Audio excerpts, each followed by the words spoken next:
welcome to this week's episode of the Maroon and White Pod. With us this week we have Mairead Seoighe. Welcome, Mairead. Thanks, Edel. Good to see you. Good.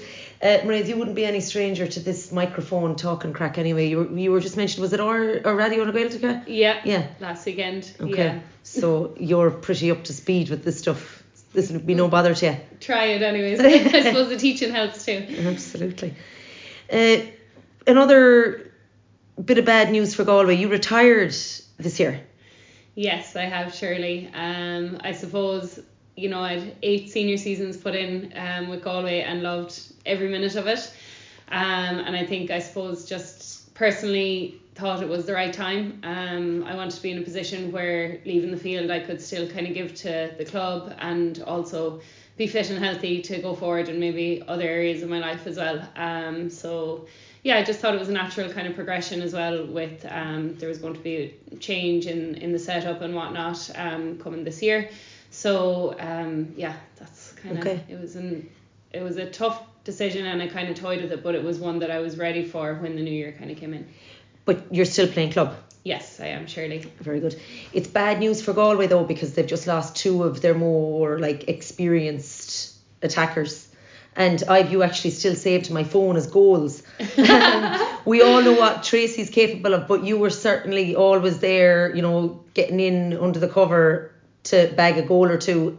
That's going to be missed. Yeah, I suppose I was very lucky. No more than one, people were always doing the hard work and then laying the ball off. And I suppose Stephen Glynn and Willie Ward, they really, that was the job they kind of put me on to do. Let's say if I was coming on the field, I started out on the bench for a long time and coming on at the end of games they'd be saying, you go on now and try for a goal. That's literally would be nearly the instruction. Straight to it, and there might only be a couple of minutes left in the match and you did that. He came up with the name goals, so that was kind of it. But to be fair, I suppose it happened in Croke Park in 2019. But the girls had done the hard work coming off the field. Olivia and then Louise popped me off a nice handy ball in front of goal. So yeah. But it's still there's skill in that, like finding that space or that pocket inside or knowing when to make the run. And we're going to talk about it in a while. But the Cork game the last day, I think Ciara McCarthy got a little bit of room for herself inside. But there is a bit of skill in that, and it can be the winning and losing, especially. We only we beaten by the last day, a couple of points. Just a point. Yeah. So that will be missed.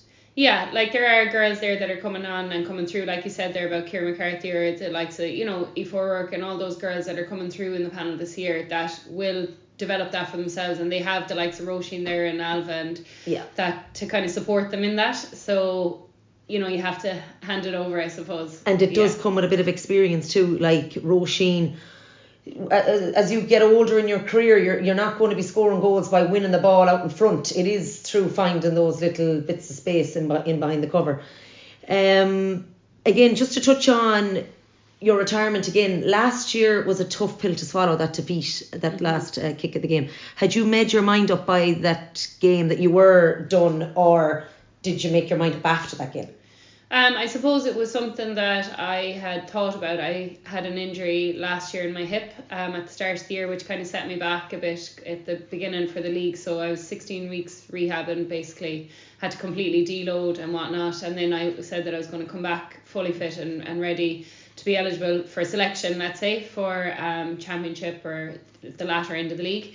And I kind of knew, Trace was having the same thoughts. We were both at the same kind of stage, being like, what's our story? Now Tracy has a lot more experience and years put in than I had, but I also am of the same age bracket. So I had an idea. It was my last game, so hanging up that jersey in Pearse Stadium was extremely tough. And it made it even harder because the management had done such a lovely thing for us. They actually had put up pictures of us as younger children in Galway jerseys with our jersey that day.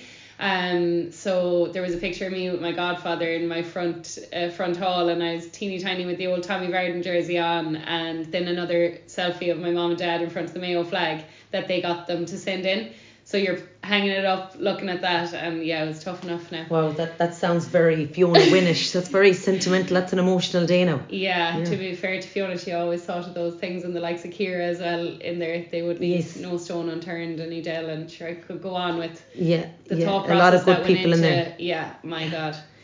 Have you any regrets from your playing career? Now you mentioned that you were, was it 8 years you'd done with the senior? That can be short and some. Yeah. You were late coming onto the scene. Can you talk about that? Why were you so late entering that panel?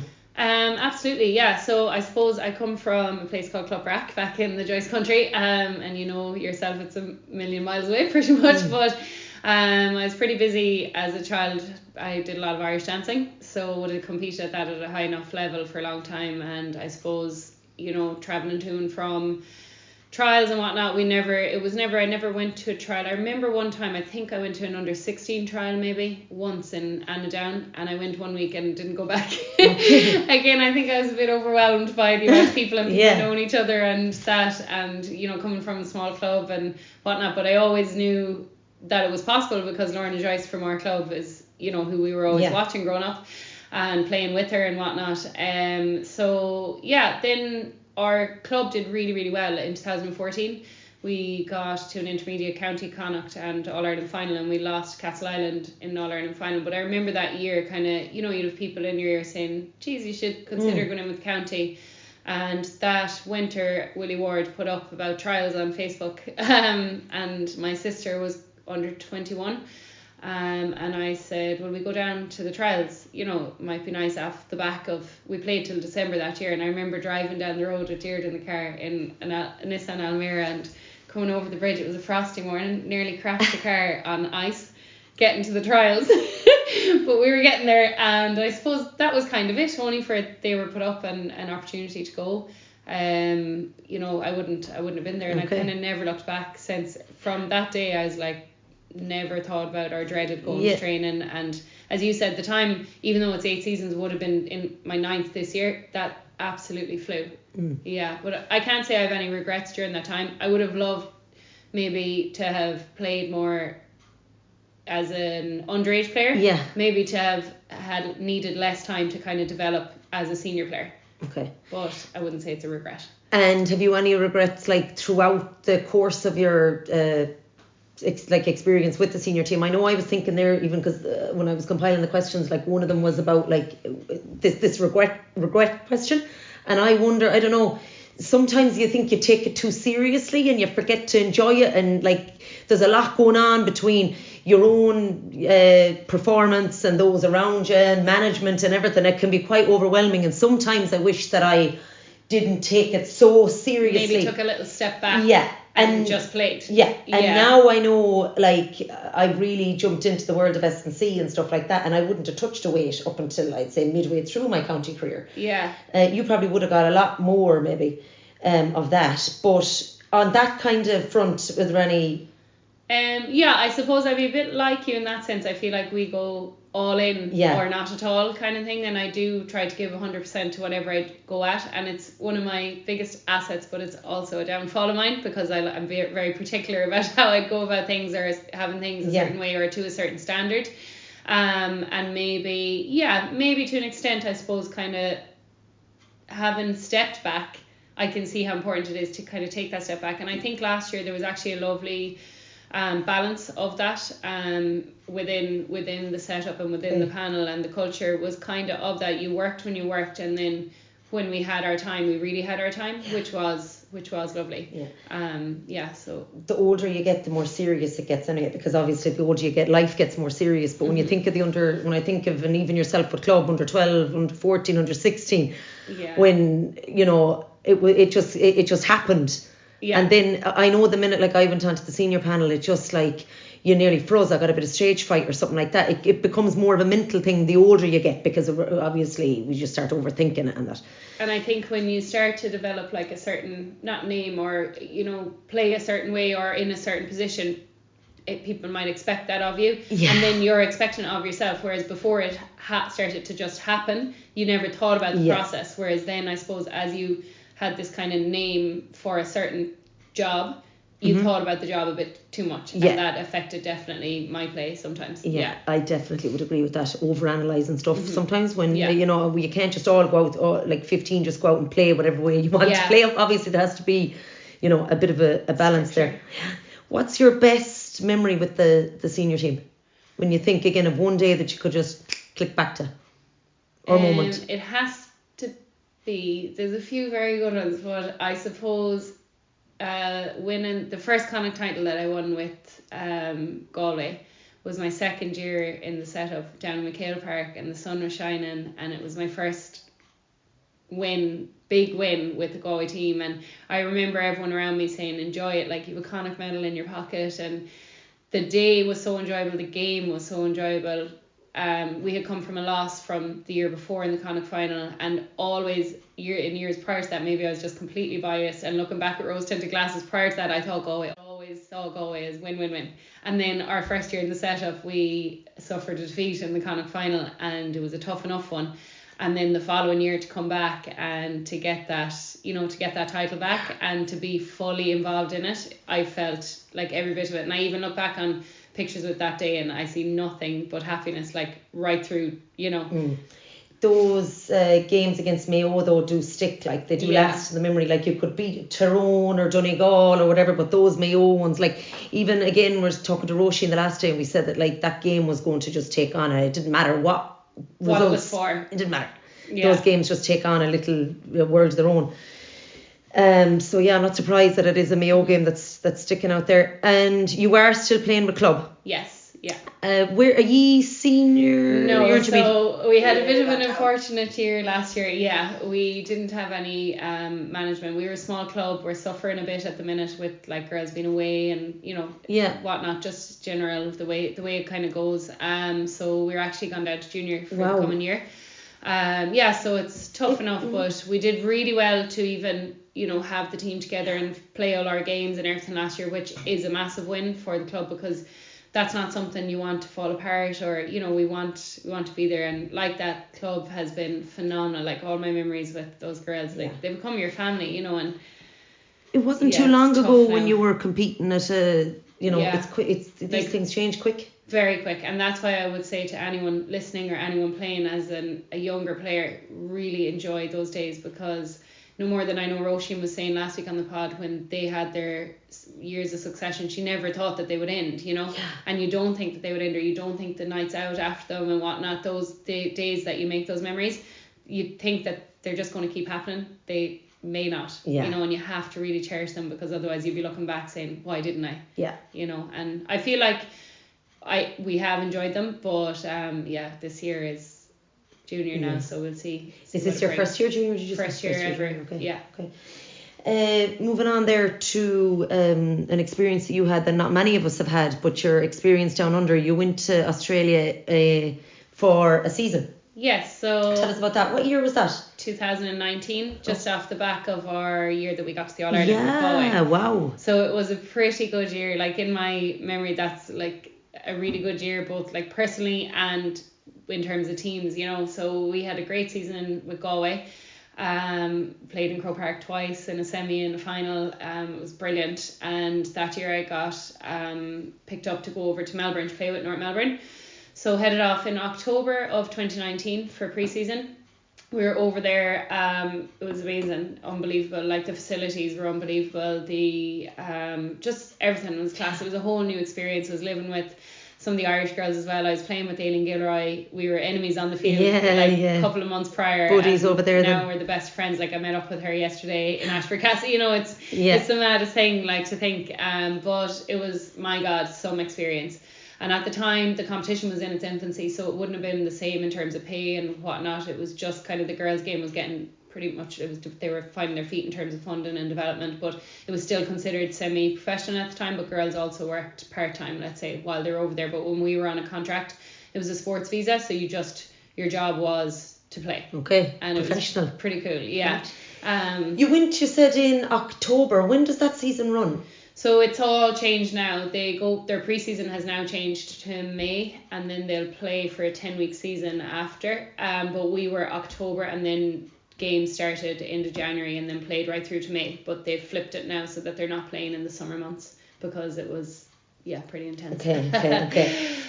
Is it possible to juggle both? Like, can you could have come back. Did you play when you came back then in 20? Yeah. So COVID happened. The competition finished just before finals. We had progressed to finals, but we all had to go because our sports visas would have been invalid. We didn't know what the story was in terms of when the lockdown would lift. Okay. We were just told the Irish government were basically saying for everyone to get home. So got home in April of 2020 and was straight into like home workouts for Galway.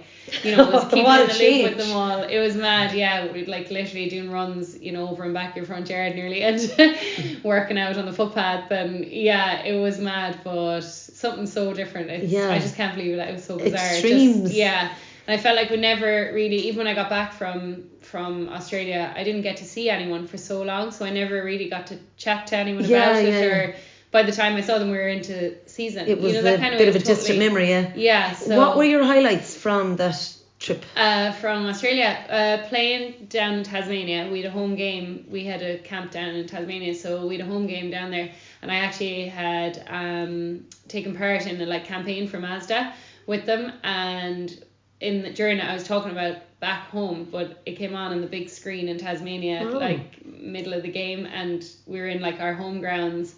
This was on in the big screen and hearing it, and to think, you know, home coming up, I just couldn't believe it. You know, that's very cool. Kind of surreal. Yeah. And then I suppose just traveling with the girls, it was like, you know, you'd travel here on game day, you'd go, you might get something on the way, whereas like we'd travel all together the night before. We'd be going into the business lounge and just having proper, you know, the food and just the whole experience. The money was there. The money was there, and the one thing I would say, they were so surprised with what level we were at in terms of our football and the exposure we had to like video analysis, to huddle, to like the coaching that we had. They couldn't get over how we could understand the structures and the, you know, they thought we'd be coming over so green, but we really weren't, you know. And that's down to those that are involved pushing for those higher standards, like Fiona and Manus. Absolutely, and the likes of like Mike Comer and Stephen Glennon and Tim Rabbit, and who raised those standards, you know, and would you go again? To Australia to play or to play? I wouldn't say no to it. Because it sounds like it could fit in here somewhere now. You're retired and you can take maybe a career break or something like this, no? Well, that would be an option. It's not something I'm looking for at the minute. Maybe a career break might be on the cards, but to head over again, but I'll just see where the road takes me. I'm not in talks or anything with anyone at the minute, so let's not you're not advertising it. No. Okay. What would you say to anybody considering going that is a little bit, you know, that is a little bit apprehensive about it, I suppose, leaving here, will Galway do it the year I'm gone or whatever? You left the year after Galway got to an All-Ireland, like that's a big call, because you'd think that, okay, we didn't make it this year, but we might make it next year. Like, what would you say to somebody that's in that position? Like, so I suppose for me it was a little bit different because I had signed my contract prior to the competition, the championship starting here. So I had my contract signed at the end of April, I think. So we were just out of the league. Now we had been in the league final, so I knew this year was going well for us, you know.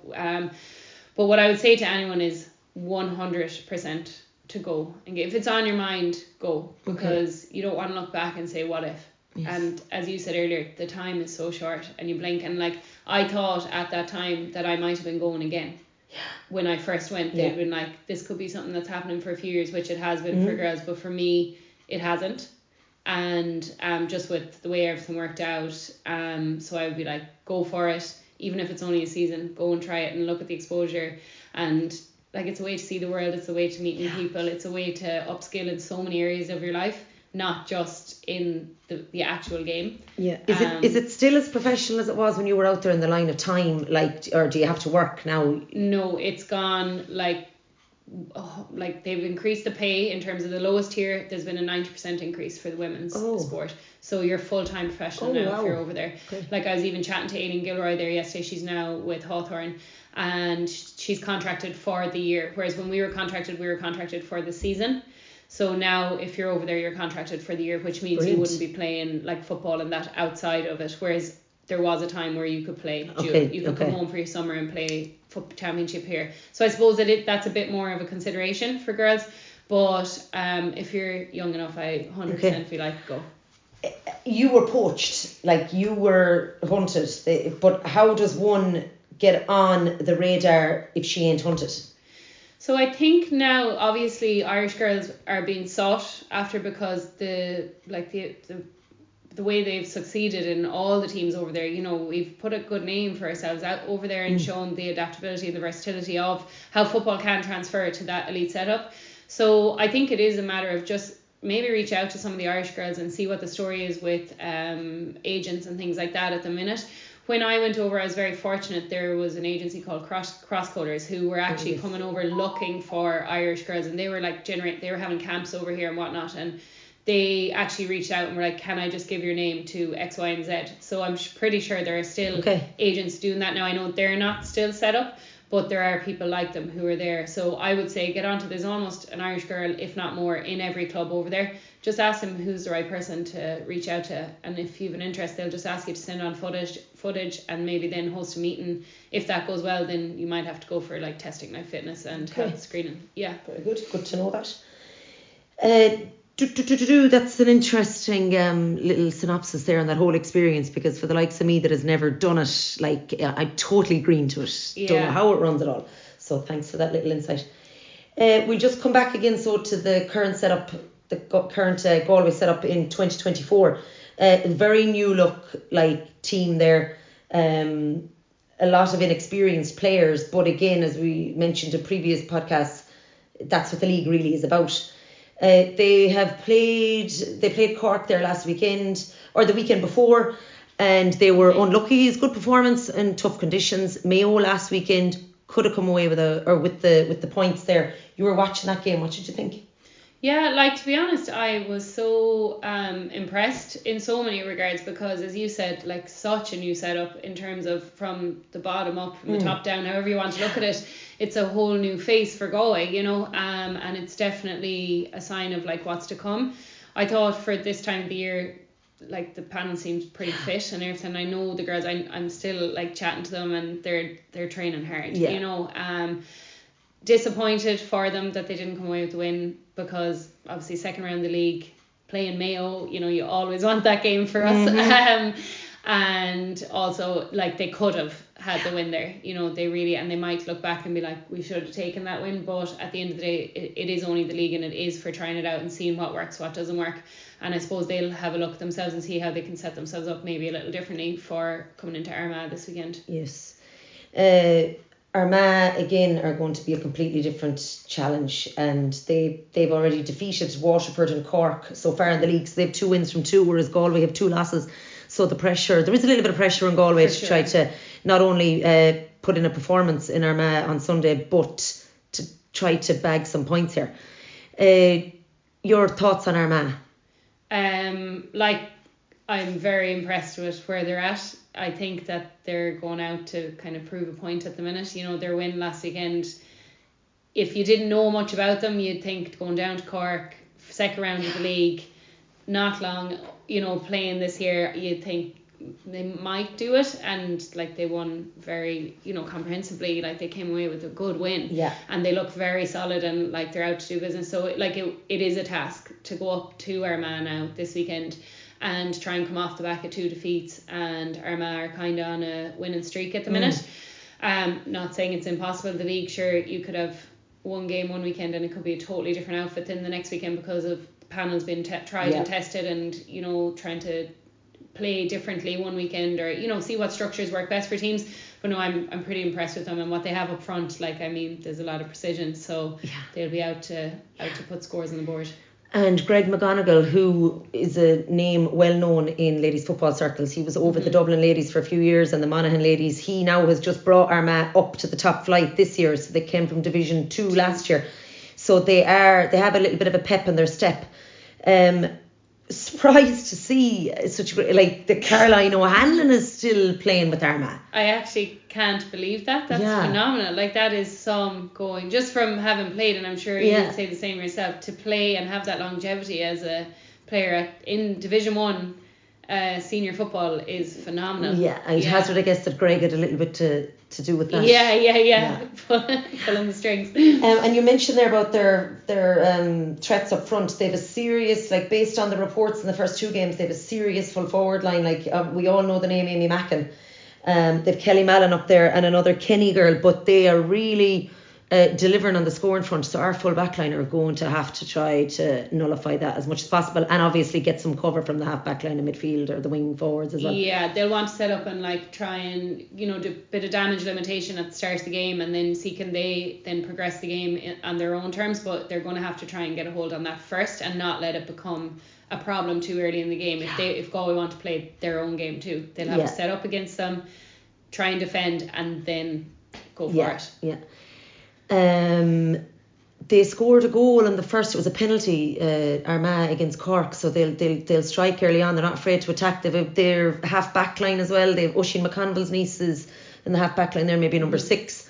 She's a threat coming forward as well. So it really is going to be a battle. But sometimes when the win is unexpected, you can pull it out of the bag. So look, they've nothing to lose. They're going up to Armagh, and again they're improving with every game. Galway have improved since the Cork game. They could have beaten Mayo the last day, so it is there for the taking. Yeah, for sure. No, I was very impressed with them against Mayo, I have to say. So I do think they should go up there and give it absolutely everything, and just because, as you said, they've nothing to lose now. They're coming off the back of 2 losses. You want to get that winning streak going, and they'll need it come the latter stages of the league.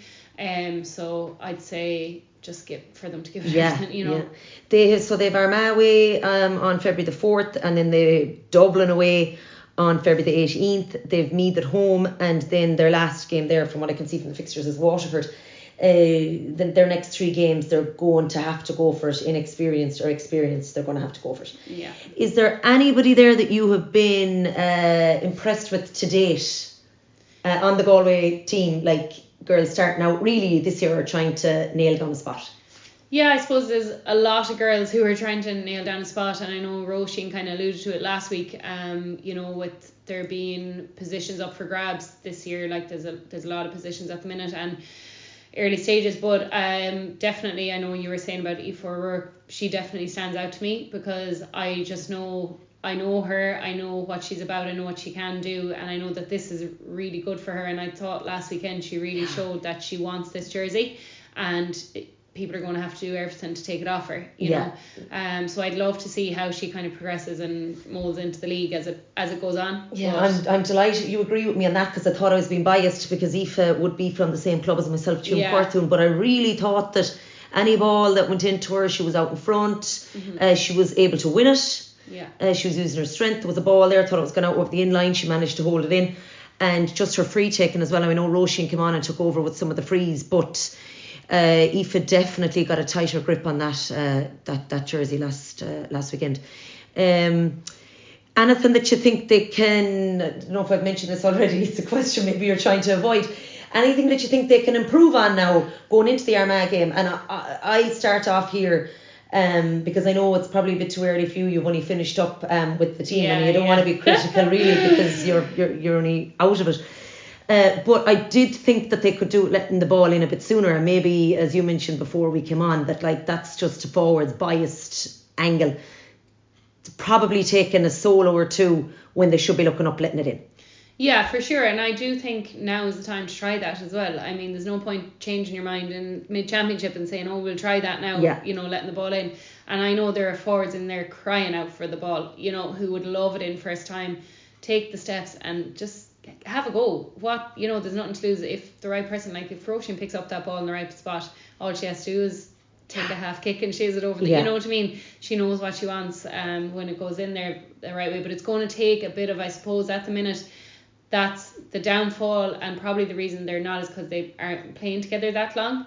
So there are some girls there obviously new to the panel, so girls probably are kind of half hesitant. Do they make that run? Do they make that call? Do we kick it in to them? Where do they prefer to have it? So it is tricky, but I think it is important for them to start trying. Yeah, and again, taking all the chances they can get, because Amy Mackin won't need 2 chances, nor will Kelly Mallon and these guys up front. So if Galway do get those opportunities like they got the last day, they're going to have at them. do a Mairead Seoighe on it and put it in the back of the net. Go for it. Yeah, that really brings us to the end of that, Mairead. Thanks a million for joining us today. It was great to chat to you. You've had some career put in fairness, and I think if it was anyone else looking back in their career, having, got to that All-Ireland in Croke Park, got those Connacht medals and done a stint in Australia, they'd be pretty happy. Yeah, it's been amazing, and I would say if you have thinking about going for your county, go for it. Yeah. Mairead, thank you very much. Thanks for having me. All right.